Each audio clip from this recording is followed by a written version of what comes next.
you just look in Victoria, 700,000 tonnes of food going to landfill every year. I mean, that's the equivalent of 28,000 supermarkets full of food. If we can just take a small portion of the good quality food that's surplus to businesses' needs, then we can make sure nobody in our society goes without.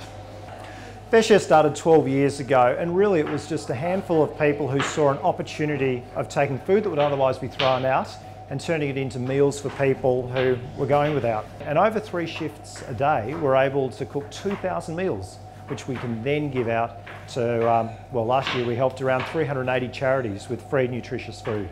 And more recently, they've seen the need for us to capture that surplus quality food and get it to schools where a relatively high number of kids come from disadvantaged backgrounds. Many households are struggling to stretch the budget far enough to afford 3 meals a day, 7 days a week.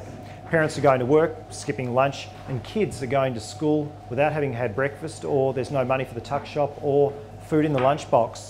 Just from my experience when I was teaching in the western suburbs. You'd often have children coming to school, haven't had breakfast, they don't bring lunch, you can't concentrate, you fade. So some of the schools do breakfast programs so the children can come to school a little bit earlier and they're provided with breakfast that they wouldn't have at home. Some of the schools give the children lunch so that they can see the rest of the day out and learn properly.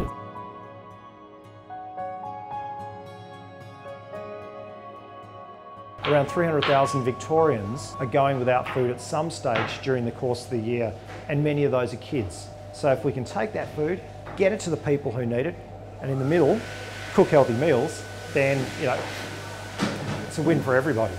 It's like a lightning rod. It's just attracted so much goodwill from people who can give up their time and come and volunteer in the kitchen to lots of businesses, from Linfox servicing our vehicles to companies like Clemtech looking after our commercial kitchen equipment, groups like the Sisters of Charity helping out financially. So as much as we're a community organisation, really these days we're a community of many people, small businesses and large corporations that said, I can help you in this way, and we're so fortunate to be able to do what we can do with all of that terrific support.